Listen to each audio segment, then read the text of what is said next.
I lied. I started off my YouTube channel talking about my favorite way of making passive income, which of course was through dividend investing. I used to make these Robinhood portfolio update videos talking about how much my stocks have grown by, how much my income has increased, but I lied. Because in March of this year, I made a video about quitting dividend investing. So I have to come clean and tell you the truth. The truth is, I never quit dividend investing. I'm still a dividend investor at heart. It is by far my favorite way of making passive income. And you know why? Because there are still 3 ways of making money through dividends. The first is when a stock appreciates in value, and that happens when a company makes more money each year. The second way we make money is that we get rewarded for being shareholders in the form of these passive income payments through these dividends. And the third way we get paid is when those dividend payments increase every quarter or every year. And the best part about all of this income is that it stays the same regardless of what the stock price is. So whether a stock goes up in value or down in value, we still get paid based on the original amount that we invested in, as long as that company is still making money. That is still my favorite way of making passive income. You think I'm a quitter? You think I just gone off the deep end to buy Pokemon cards and real estate and become a crypto channel? I would never do that. So let's talk about my favorite way of making passive income. We are way overdue for a stock portfolio update video. Let's begin. Hi, my name is Andrei Jikh. Hope you're doing well. Come for the finance and stay for the dividends. I'll be your resident dividend Mad Hatter. Let's talk about magic. I love magicians because they're honest liars. They tell you they're gonna lie to you, and that's exactly what they end up doing, but we love it anyway because it's entertaining. Also because it's easier to lie to people than it is to convince them that they've been lied to, but that's basic investing 101. By the way, I'm dressed like this because Corey made this into a costume. We're going to a Halloween party, but I'm not gonna be dressed like this for the entire video, so let's get back to it. Here's my OG portfolio within the Robinhood app right here. As you can see, it's up to $477,250, and a lot has changed, which I'll show you in the video. Not all of this money is made up of dividend stocks, but that's what we'll get into later. Now, a cool, neat little feature now that's introduced since the last time I've shown you is if you click on the little person icon on the bottom rechts, you'll see how my portfolio is split up into different sections. So 83% of my portfolio is split up into individual stocks. 16% is split up into ETFs. I want to get that number higher because remember, ETFs represent indexes and they track different kinds of things and they represent hundreds, if not thousands of stocks. I also have 1% in options because options terrify me and I'm an amateur. And crypto represents 0% because Robinhood still hasn't enabled crypto trading in Nevada. So let's dive a little bit deeper and I can share with you how much my income and how much my portfolio has changed since the last time I've shown it to you in May. So let's start where we last left off. By the way, I've been tracking this stuff since like 2014, so if you want to do the same thing, Patreon links down below. You can auto-magically track this stuff yourself too. So June of last year, I made $909, and June this year, I made $983. That's a growth of about 8%, which is really good. And then in July, last year I made $456, but this year I made $623. Now that's a really impressive growth rate of 36%, which by the way, 36% is insane. That is not an organic growth rate. No one makes 36%. I'm not that smart. Luckily, good investing is not about being smart, it's about being consistent. Again, the reason it's 36% is because I'm contributing more money, not because I know so much about stocks. So I just wanna get that out of the way. Then in August, I made $484 last year, and this year in August, I made $866, again, because I've invested so much more money. Then in September, I made $1,058 this September, and last September I made $917.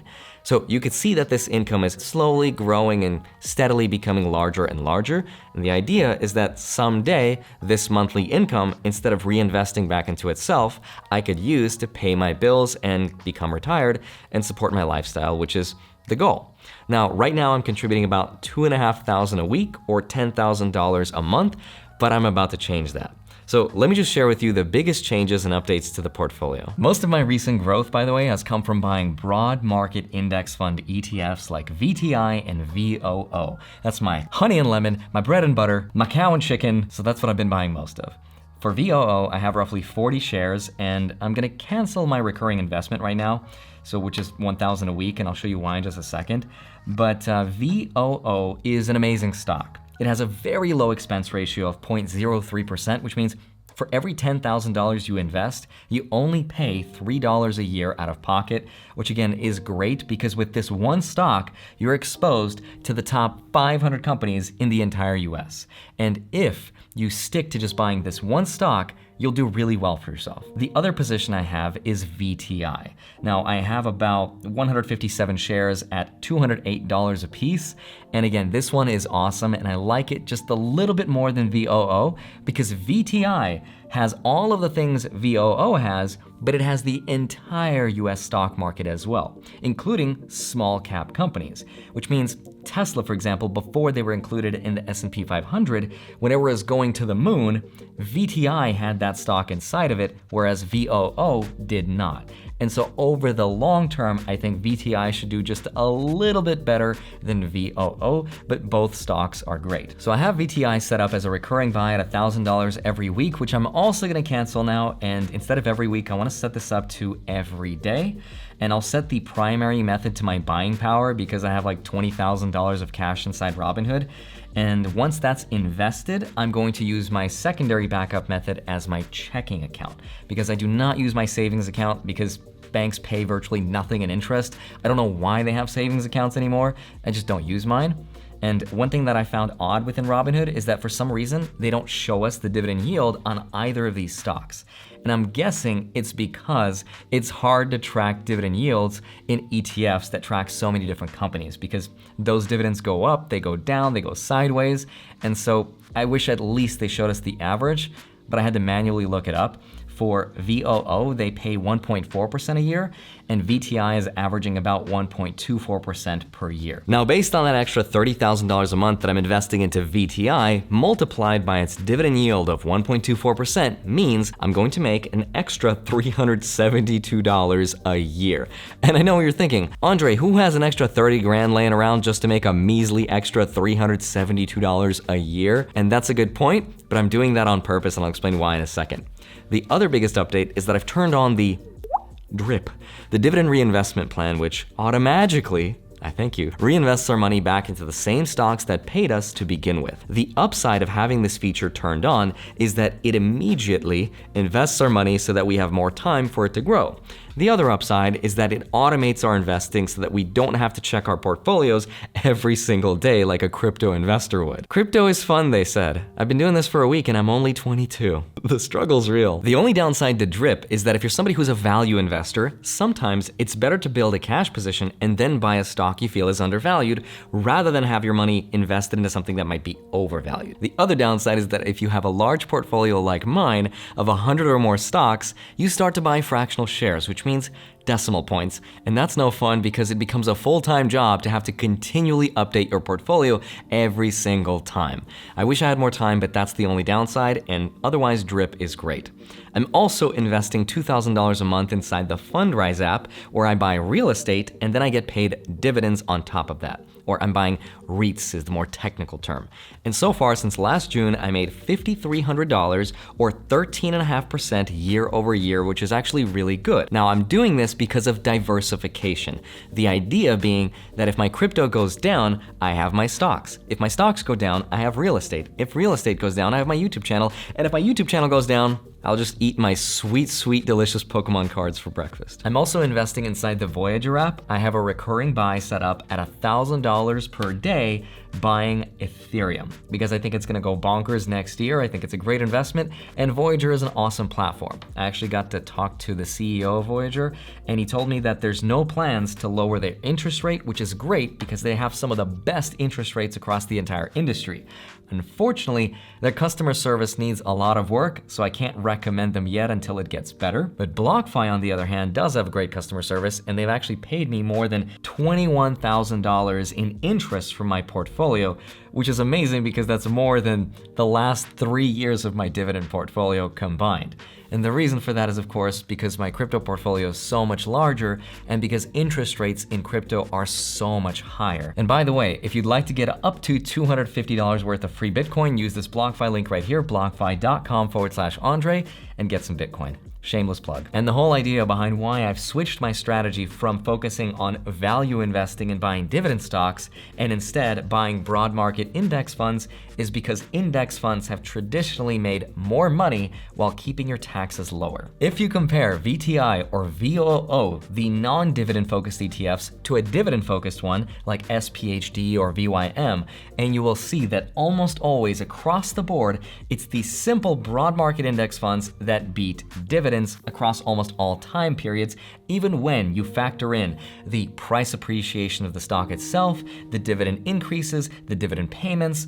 Objectively, as a whole number, it's the index fund investor that ends up with a higher net worth. Now, personally, I have both. I love my dividends and I love my broad market index funds, so I can't pick one. If you've made it this far into the video, congratulations, you are a nerd and I actually need your help. And I'm not fishing for comments to boost my YouTube algorithm to get more views. I just genuinely need your help about my little dilemma. What I'm doing now with broad market index fund investing makes a lot of sense because while we're working, we make more money, and by sheltering our income, we get to keep more for ourselves in retirement. Makes a lot of sense, perfect sense in a perfect world, but we don't live in a perfect world. Sometimes recessions happen. When people were trying to retire in 2008, some of them who were index fund investors were forced to sell off their stocks at a loss, more so than they were prepared to do. Which begs the question, which path is actually better? In a perfect world, when the stock market is on the uptrend and you're retiring, then factually, objectively, inarguably, being an index fund investor is the better choice because on paper, you will have a higher net worth. In comparison to a dividend investor, though, if the market is going down, the dividend investor is much more prepared to weather the storm because that multi-decade-old dividend portfolio will have snowballed, and those increases month over month will have added up into a substantial monthly income that is easier to plan for retirement, much more stable, and less dependent on market conditions because it doesn't really matter what the stock market is doing, they're still gonna get paid. And the best part is that they don't have to sell off their principal investment, aka they don't have to sell off their shares to make money, whereas an index investor would. Maybe I'm thinking about this the wrong way, but I'd love to hear your thoughts. That's why it's called personal finance, because it depends on our personal situation, our age, and our goal, and what works for me might not work for you. If you want to retire in your early 30s with a Ferrari and a McMansion, then try day trading or penny stocks. If you're somebody who wants gray hair, forget about dyeing it. Just trade crypto or options. If you want to get rich slowly, try those blue chip stocks and consistently invest your money, and eventually you'll get there. As always, don't forget to have a great rest of your day. Smash the like button, subscribe if you haven't already. Go get up to $250 worth of free Bitcoin with this BlockFi link right here. Go get your 2 free stocks with Webull links down below, and go track them automatically. Spreadsheet links down below. There's a lot of stuff linked down below.